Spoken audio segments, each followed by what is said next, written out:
Thunder Snow, the Derby winner, is racing away. Trying to get there is West Coast, battling away, but a brilliant performance. Thunder Snow, a massive upset in the Dubai World Cup. Thunder Snow. We're standing opposite the biggest grandstand in the world. It's over 1.6 kilometers long, and this is where Michael de Kock, South Africa's leading ambassador as a racehorse trainer, will be plying his trade on Dubai World Cup night, the 30th of March. In the program on Sunday night, we found out exactly what he thinks of the chances of a horse like Majestic Mambo, formerly trained by Paul Peter, a horse called Yulon Prince, formerly known as Surcharge, trained by Stuart Pettigrew, and finally a horse called Marinaresco, formerly trained by Michael Bass. He'll be running in the 2-mile Gold Cup over 3,200 meters, just for want of a better way to put it. So we know that those horses have got outside chances. They won't be short of fitness, but they might just be short of preparation in terms of the time that they've been in Dubai, which Michael has clearly explained. Now, looking at the betting, we should know that a horse called North America, trained by Satish Simar, is the ruling favorite for the Dubai World Cup, worth a staggering 12 million United States dollars. It's almost an incalculable fortune to imagine winning. And we really did come very close to winning it the one year when the race was run on Tapita, when Lizard's Desire got beaten in the shadow of the post. Alibar into the clear, flashing. Lizard's Desire flashing. Gloria de Campeo in front. Lizard's Desire lunging, and it's tight. Lizard's Desire lunged to Gloria de Campeo. It's a nose finish in the Dubai World Cup. The defending champion, a horse called Thunder Snow, who will be ridden by Christophe Soumillon again, who's trained by a very accomplished gentleman in the name of Saeed bin Sarua, will be there to see if he can defend his title. He won $10 million last year, and this time he's going for 12. But in order for us to give you some sort of inside perspective of how difficult it is to get in the Dubai World Cup, we're going to talk about a horse called Dolkong. He comes from South Korea.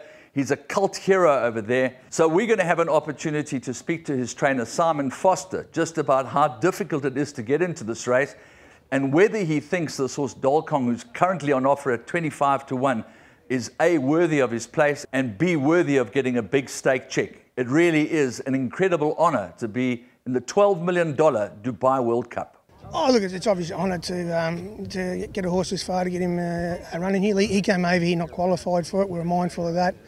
You know, so we had to lay our cards on the table and, you know, get him into the race. And look, he's done a real good job to do that, but there's still work to be done. And, you know, we didn't just come here to get into the race. We come here to, you know, finish as far up the field as we possibly can. So we'll work on that now.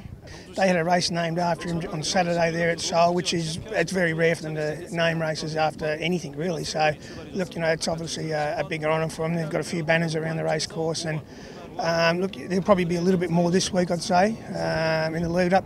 But even with the time difference, I think the race was about 2 o'clock in the morning in Seoul. They're opening the track up and they're going to beam it onto the 200-metre long TV screen there at 2 o'clock in the morning. So obviously it's a mindful thing for them, and look, they're really taking it on board, the KRA. Is it important, I suppose, for the emergence of the sport? Is it what you are doing and where racing is within Korea? Oh, look, you know, it's obvious. You know, I think Korean prize money's third highest in Asia. I think, you know, close enough to it. But they're looking for more international recognisation. They want to go to a Grade 1 country. It's going to take a long time. And one of the steps there is they've got to upgrade their international rating on their races. You know, it's all right to have $1 million races, but when they're only classified in international listed races, it makes it a little bit hard. So, and the best way of doing that is getting horses performing in races, performing in international group races. And how proud are you of where the horse has been performing here, and to be able to get in to perform on Dubai World Cup night? Oh, look, the horse amazes me. He looks nice and quiet and relaxed out here on the track, but you know, you take him to races, you always know that no matter what happens, you know, he can have it like he did in his last run. He can sit 4 and 5 deep and still want to finish the race off.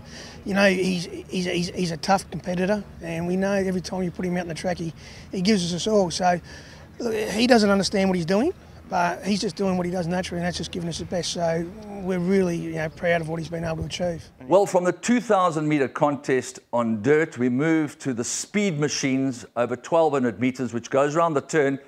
And of course, a good draw is imperative. Now, one of the fastest horses in the race is a horse called XY Jet, who ran an incredible race last year. And we're going to have an opportunity now to catch up with his trainer, Jorge Nvarro. I saw this horse run at Gulfstream Park last time out, and he was anything but disappointing, and he will be cherry ripe on the day. So let's find out from George how the journey went and how his preparation has gone.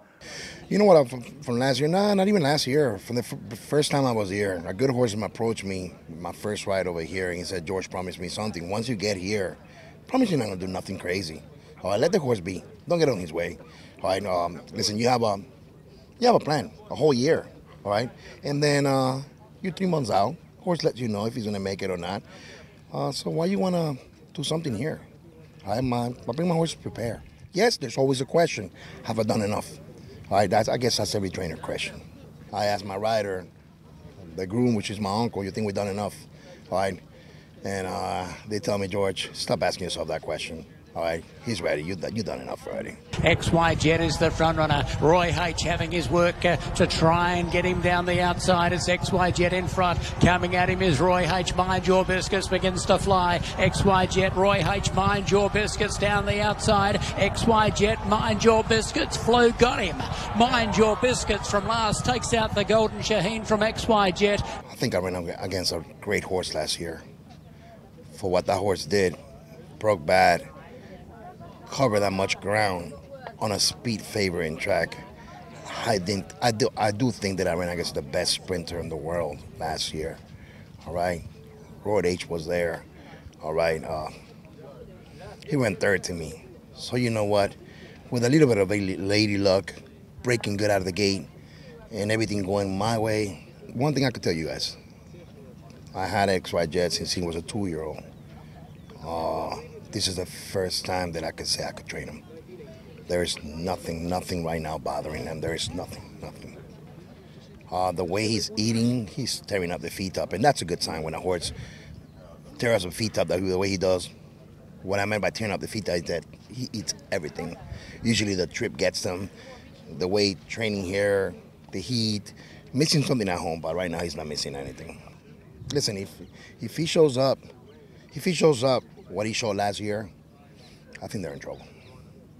Sorry to say it, but... One could safely say that a designated channel would probably suffice to give you all the information that is available as far as the Dubai World Cup Media Centre is concerned.